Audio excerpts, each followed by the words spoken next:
Bonjour à tous, heureux de vous retrouver sur Le Turf TV pour notre émission quotidienne consacrée au Quintet Plus et au 5-5. Mon invité du jour, Philippine Chachignon du journal Paris Turf. Bonjour Philippine. Bonjour Philippe, bonjour à tous. Ce mercredi, direction Cannes-sur-Mer avec le prix Roba Capeux, une épreuve pour chevaux de 4 ans et plus sur les 2500 mètres de la grande piste. Le sommaire, on débutera cette émission par l'analyse du Quintet Plus 5-5, suivra le prono de notre consultante, sans oublier les conseils de jeu.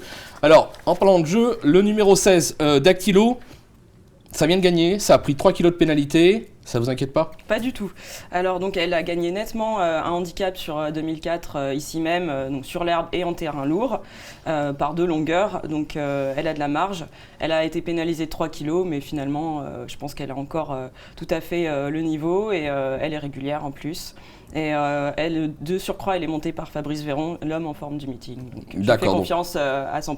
Ok, elle peut monter de catégorie, on l'aura compris. En opposition, le numéro 3, une base absolue, des titres à ce niveau. Le 3, Notion, là aussi incontournable au papier. Oui, ça a fait une bonne rentrée sur la PSF ici même, donc il est 4e. C'était sur plus court, hein, mais son jockey Antoine Coutier a confié qu'il serait beaucoup mieux sur plus long. Donc il fait super bien Cagnes. Il a en 4 sorties à Cagnes 2 premières accessites et une 4e place. Donc c'est une notion de base. C'est une notion de base, c'est le cas de le dire. En 3e position, le numéro 9, Brasilena. Alors, elle a beaucoup de régularité. L'entraînement est très confiant. Là aussi, on ne peut pas l'écarter. Non, pas du tout. On ne peut pas l'écarter parce qu'elle a très bien fini sa saison 2013. Donc, elle a été dans l'argent les 3 dernières fois à Lyon. Jean-Pierre Gauvin est super confiant. Il nous a confié que c'était une jument éclectique qui en plus est très performante corde à gauche, donc où elle a acquis 3 de ses 4 victoires et elle va aussi bien dans le lourd, donc pareil, je lui fais logique de la placer là. Ouais. D'accord. Le numéro 6, Royal Demeure. Alors, elle fait une petite rentrée, elle possède des moyens, ça c'est sûr, mais elle fait quand même une petite rentrée. Oui, donc moi j'avais bien aimé parce qu'elle avait bien couru dans le quintet prix de l'élevage en novembre dernier, donc elle était 7e mais elle avait vraiment fourni une bonne performance. Là, effectivement, donc elle fait une rentrée. Mais il faut dire que l'année dernière, elle avait gagné sur une rentrée après 3 mois d'absence.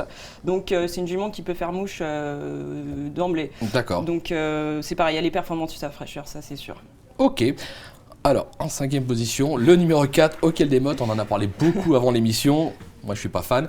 J'aime pas trop les chevaux qui font plat obstacle comme ça. Maintenant, c'est un entraînement sérieux. Élie Lelouch, raison pour laquelle vous l'avez placé en 5e position. Oui, ça peut vous faire peur et ça peut être un point d'interrogation. Effectivement, moi, je pense qu'il faut tenter le coup de poker. Élie Lelouch est super en forme. Il a gagné 2 quintets déjà depuis le début du meeting.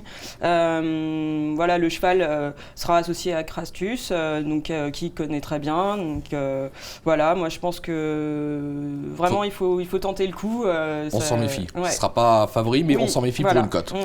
Ok, Philippine, je vous demandais un petit rappel de votre sélection, vos 8. Alors, donc mes 8 chevaux, c'est le 16 Dactylo, le 3 Notion, le 9 Brasilena, le 6 Royal Demeure, le 4 Auquel des Mottes, le 2 It's All Class, le 15 Aden Gulf et le 5 Destin Bleu. Ok, concernant le conseil de jeu, on est parti sur un 5-5 champ réduit 3 chevaux, 3 bases qui au papier semblent absolues, le 3, le 9, le 16, on a placé derrière le 2, le 4, le 5, le 6, le 7, le 8 et le 15. C'est un jeu qui coûtera 21 €, on peut jouer à 50%, on peut jouer à 10%, je vous rappelle qu'il y a une cagnotte qui s'élève à un petit peu plus de 6 000 voire 7 000 €. Philippine, tout est dit ou presque. Oui. On a réussi à la faire cette émission, c'était On pas a gagné réussi. au départ. Ouais. C'est pas mal. Merci beaucoup, merci pour toutes ces infos et je vous dis à très vite sur le Merci turf. à vous. Au revoir.